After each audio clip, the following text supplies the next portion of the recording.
बिस्मिल्लाहिर्रहमानिर्रहीम। अस्सलाम वालेकुम। आलू के कबाब तकरीबन हर घर में ही बनाए जाते हैं, लेकिन आज हम आलू के कबाब बनाने की जो रेसिपी आपके साथ शेयर कर रहे हैं उसके लिए आपको अंडा, ब्रेड क्रम्स कुछ भी इस्तेमाल करने की ज़रूरत नहीं पड़ेगी। नहायत क्रिस्पी मज़ेदार ये कबाब बनकर तैयार होंगे।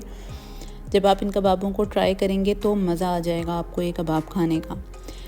ये आलू के कबाब बनाने के लिए मैंने आधा किलो आलू लिए थे और उनको अच्छे से बॉईल कर लिया था। मैंने आलू जो है वो छीलने के बाद बॉईल किए थे। उसका फ़ायदा ये होता है कि वो जो एक स्टार्च होता है आलूओं का वो निकल जाता है और बहुत अच्छे आलू बॉईल होते हैं। तो आपकी मर्ज़ी है छिलकों समेत या छिलकों के साथ, आप जिस तरह भी इनको बॉईल करना चाहें, बस हमें अच्छे से इनको बॉईल कर लेना है। और फिर यहाँ मैंने एक फ़ोक लिया था, उसकी मदद से इसको मैंने अच्छे से मैश कर लिया है। आप पोटैटो मैशर या कोई भी ग्लास ले लें, उसकी जो दूसरी साइड होती है उससे आप इसको अच्छे से मैश कर लें। आलू अच्छे से मैश कर लेने के बाद मैंने यहाँ पे 1 कप इसमें प्याज शामिल की है। दरमियानी साइज़ की कटी हुई प्याज है, बहुत ज़्यादा बारीक नहीं है। आधा कप हरा धनिया चॉप करके शामिल किया है। 1 से 2 हरी मिर्चें ली थी, वो फाइन चॉप करके शामिल कर दी हैं। मसालों में हस्बे ज़ायका नमक है।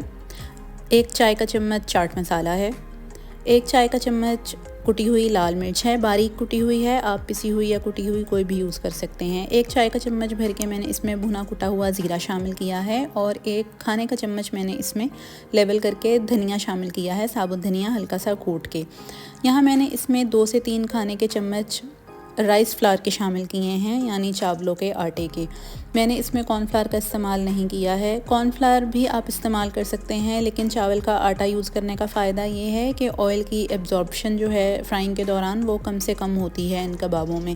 कॉर्नफ्लावर बहुत ज़्यादा ऑयल जो है वो एब्जॉर्ब करता है, जबकि चावलों के आटे से बहुत ज़्यादा ऑयली नहीं बनेंगे ये कबाब। तो आप कोशिश करें कि आप चावल का आटा इसमें इस्तेमाल करें। तो तकरीबन 3 खाने के चम्मच मैंने इसमें चावल का आटा इस्तेमाल किया है और इन तमाम अज़्ज़ा को अच्छे से आलूओं में मिक्स कर लिया है। मिक्स कर लेने के बाद आप अपनी मर्ज़ी के मुताबिक इसकी शेप और साइज़ दे सकते हैं। ज़रूरी नहीं है कि आप इसको कबाब की ही फॉर्म में दें, आप कोई भी जो है वो शेप बना सकते हैं। बच्चों के लिए बना रहे हैं, लंच बॉक्स में देने के लिए या टी पार्टी के लिए बना रहे हैं, तो फिर आप कोई भी जो है वो शेप इसको दे सकते हैं।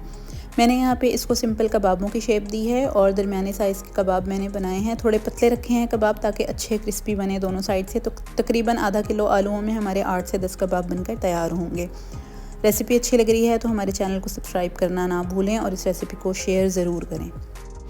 अब यहाँ शैलो फ्राई करने के लिए मैंने तकरीबन आधा कप जो है वो ऑयल इसमें शामिल कर दिया है एक पैन में। और नॉर्मल जब ये हीट पे आ जाएगा, बहुत ज़्यादा इसको ओवर जो है वो हॉट नहीं करना है हमें, बस जब ये अच्छा गर्म हो जाए तेल तो फिर मैंने इसमें कबाब जो हैं वो शामिल कर दिए हैं। कोई कोटिंग करने की ज़रूरत नहीं है इन कबाबों के ऊपर, अंडा लगाने की, ब्रेड क्रम्स लगाने की, या इवन जो हम स्लरी बनाते हैं बाज़-औक़ात मैदे या बेसन की, वो भी बनाने की ज़रूरत नहीं है। बहुत ही अच्छे कबाब ये बनकर तैयार होंगे। अब देखें, ये जो ऑयल है, हमने चावल का आटा इस्तेमाल किया है तो ऑयल जो है वो कम से कम ये कबाब अपने अंदर एब्जॉर्ब करेंगे। बहुत अच्छे मज़ेदार ये कबाब बनकर तैयार होंगे, दोनों साइड से बहुत क्रिस्पी होंगे और इसका टेस्ट भी बहुत अच्छा आएगा जब आप ये कबाब ट्राई करेंगे। एक साइड से अच्छे से गोल्डन हो जाने के बाद मैंने जो है वो साइड टर्न कर दी थी। तकरीबन 2 से 3 मिनट लगेंगे दोनों साइडों से इन कबाबों को गोल्डन होने में। मीडियम हीट रखते हुए मैंने इनको फ्राई किया है, क्योंकि हमें सिर्फ इसको फ्राई करके क्रिस्पी करना है। आलू जो हैं वो ऑलरेडी हमारे बॉईल किए हुए हैं।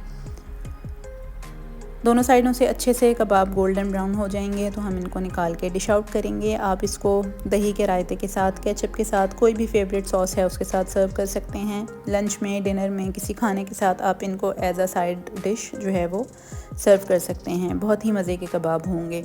आप इस रेसिपी को ट्राई ज़रूर कीजिएगा, हमें अपने फ़ीडबैक से भी आगाह कीजिएगा।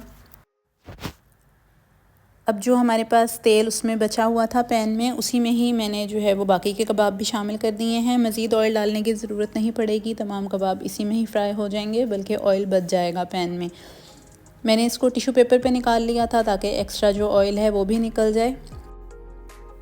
कबाब सर्विंग के लिए तैयार हैं। यकीनन ये रेसिपी आपको अच्छी लगी होगी। जाते जाते हमारे चैनल को सब्सक्राइब करना ना भूलें। अल्लाह ताला हमारे और आपके रिज़्क़ में बहुत ज़्यादा बरकत रहमत अता फ़रमाए। मज़ीद नई रेसिपीज़ के साथ हाज़िर होंगे, तब तक के लिए अल्लाह हाफ़िज़।